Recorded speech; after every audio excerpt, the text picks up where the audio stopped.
মহাসমুদ্রে একটানা ২৫০ দিনের বেশি ভাসমান মার্কিন রণতরী ইউএসএস আব্রাহাম লিঙ্কন সেখানে তৈরি হয়েছে চরম মানবিক বিপর্যয়।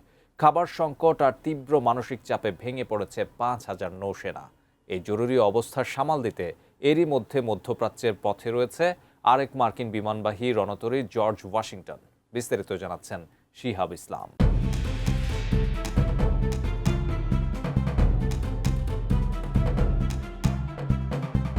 সমুদ্রের বুকে একটানা ২৫০ দিনের বেশি ভাসমান মার্কিন বিমানবাহী রণতরী ইউএসএস আব্রাহাম লিঙ্কন।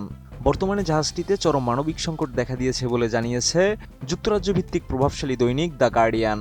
পত্রিকাটি জানায়, দীর্ঘতম এই অভিযানে ক্লান্ত ও বিপর্যস্ত ৫,০০০-এরও বেশি নৌসেনা। পানির সংকট, ভাঙা প্লাম্বিং আর তীব্র ক্লান্তিতে দিশেহারা অবস্থা তাদের। নৌসেনাদের জীবনযাত্রার এই দুরবস্থার চিত্র উঠে এসেছে খোদ মার্কিন আইন প্রণেতাদের দাবিতে। ক্যালিফোর্নিয়ার ডেমোক্রেট কংগ্রেস সদস্য মাইক লেভিনের তথ্য অনুযায়ী জাহাজটিতে গোসলের জায়গাগুলো ব্যবহারের অনুপযোগী, টয়লেটগুলো ভেঙে আছে এবং কয়েক সপ্তাহ ধরে লন্ড্রি বন্ধ। নেই কোনো গরম পানি, সাবান বা পেস্ট। এমনকি খাবারের সংকটে এখন এক একজনের জন্য বরাদ্দ সর্বোচ্চ আধা কাপ চাল বা ২টি রুটি।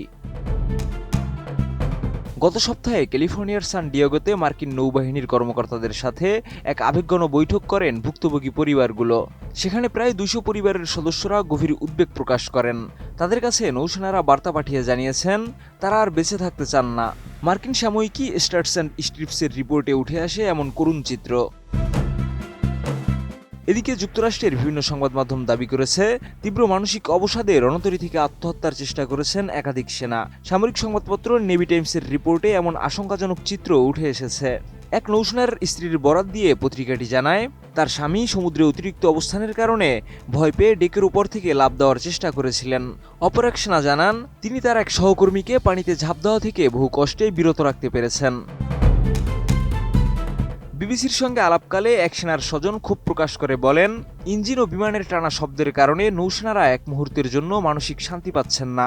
অতিরিক্ত পরিশ্রমের কারণে অনেকেই অসুস্থ হয়ে পড়েছেন বলেও দাবি করে বিবিসি। এদিকে মিলিটারি মেডিসিন সাময়িকীর এক গবেষণায় দেখা গেছে, মার্কিন সামরিক বাহিনীর অন্যান্য শাখার চেয়ে নৌবাহিনীর সদস্যদের মধ্যে তীব্র মানসিক চাপ সবচেয়ে বেশি। সেখানে আত্মহত্যা মৃত্যুর অন্যতম প্রধান কারণ। তবে এসব অভিযোগ সরাসরি অস্বীকার করেছেন মার্কিন প্রতিরক্ষা সচিব পিট হেগসেথ। তার দাবি, জাহাজটিতে সংকটের খবরগুলো পুরোপুরি বিকৃত করে ছড়ানো হচ্ছে। তবে কানেকটিকাটের ডেমোক্রেট সিনেটর রিচার্ড ব্লুমেনথাল প্রতিরক্ষা সচিবকে চিঠি পাঠিয়ে এর জবাব দিয়েছেন।